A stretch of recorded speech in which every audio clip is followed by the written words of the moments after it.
Hi, and welcome to Allen High School's discussion of bonding at the pre-AP or 10th grade honors chemistry level.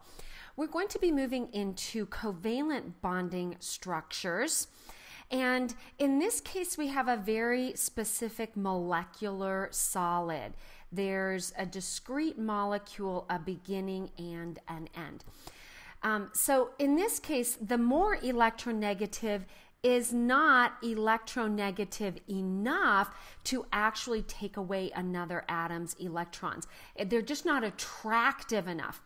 The electrons on both atoms are therefore placed between the two and are shared to form a covalent bond. Now, these can be network covalent. We're not going to be talking about those this year. We will when you're in AP chemistry, but it's the same concept. Covalent bond are shared electrons. Now, the sharing that can take place can happen equally, like kind of a healthy relationship. You know, you equally want the best for the other person, or unequally. This would be a situation in which the relationship somewhat favors one person, or maybe one person's giving a little bit more into the relationship than another person is. Sets up poles or points of opposition. We're going to see this in just a minute, ways to communicate that. Now, we want to do a prediction by substance type. And so if you see two non-metal elements, between two non-metals, sorry, not non-elements, that didn't make sense, between two non-metal elements, you're going to predict it as covalent. And we're also going to name based on those predictions. But the reality is there's much more of a continuum than we realize. Between ionic to covalent is a pretty fuzzy boundary. And so we predict based on non-metal for covalent, but we're also going to be doing some electronegativity calculations. So electrons that are shared approximately equally, the difference in electronegativity is going to be less than 0.30. Now, carbon-hydrogen bonds are always considered to be nonpolar bonds.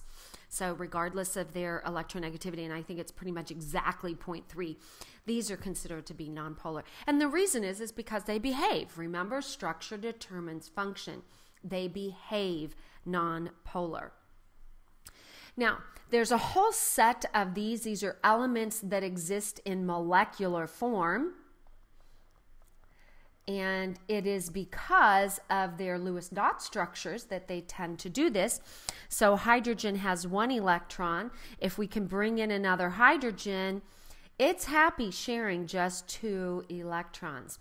And this group, we saw them just a little bit earlier. They're called diatomic molecules. So they're elements found in nature as molecules, really, in a molecular form, as I just noted below. And there's a couple of ways you can learn these. I bring clay for our new house: iodine, bromine, chlorine, fluorine, oxygen, nitrogen, hydrogen.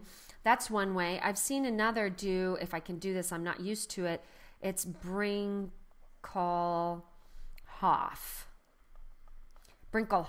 So bromine, iodine, nitrogen, chlorine, hydrogen, oxygen, fluorine. And you need to memorize those. So get yourself some flashcards and get moving.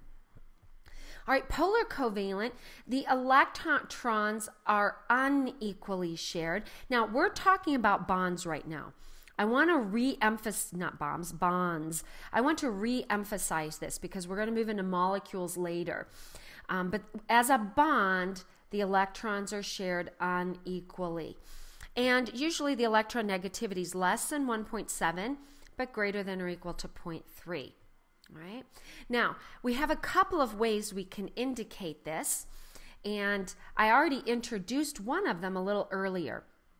In this case, the electronegativity of oxygen is much greater than hydrogen. I don't happen to have a table in front of me, but if memory serves me, that's 3.5 and that's, 2.0. All right, so this is not fully positive because it's not ionic, it's partially positive. Remember that little start your figure eight and stop? And partially negative. So that's one way you can do it. Another common way for doing these is, my Mimios, there we go, is to draw an arrow. So we draw an arrow with the arrowhead towards the negative, and then you turn the end of the arrow into a positive. And this is called a permanent dipole moment if it's just two elements. So permanent dipole. If this was all we had, all right? If that was the full element, we'd call that a permanent dipole. So if we have fluorine to fluorine, well, fluorine's 4.0 and fluorine's 4.0, so the difference in electronegativity is equal to 0. So this is a non-polar covalent bond.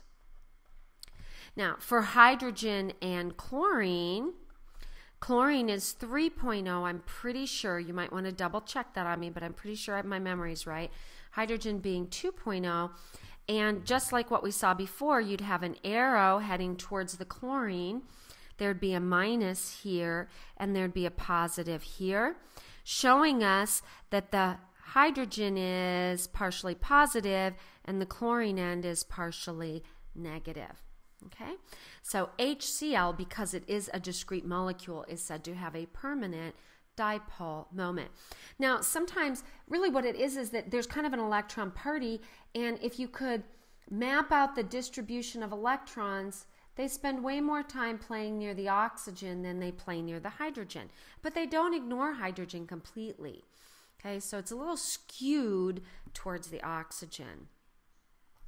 Now, let's do this one last example and we'll close out this video.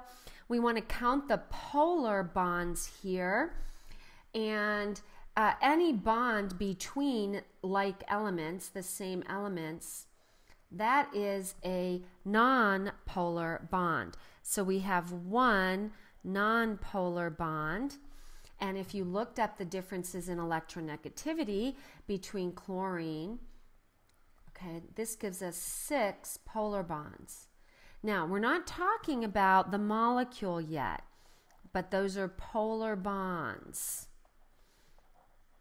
In a little while, towards next class probably, we'll talk about the molecule as a whole. Now, let me just do one last thing here to sum it up.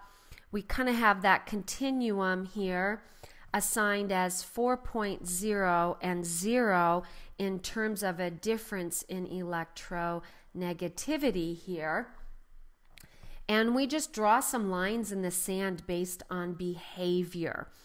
And so we say anything equal to or above 1.7 is going to be classified as ionic. Now, it'll be very clear from the context of the question whether or not you are to use a calculated value to predict. Okay?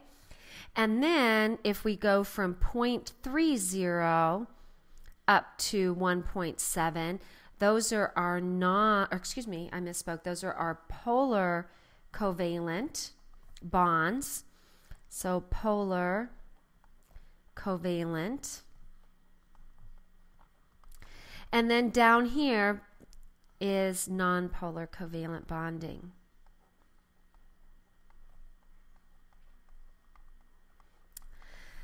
Okay, so hopefully that helps you understand polarity of bonds, because we'll need to understand that to get into polarity of molecules.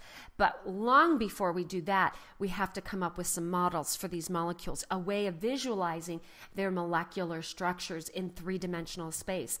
And that's next. So until then, this is, as always, signing off.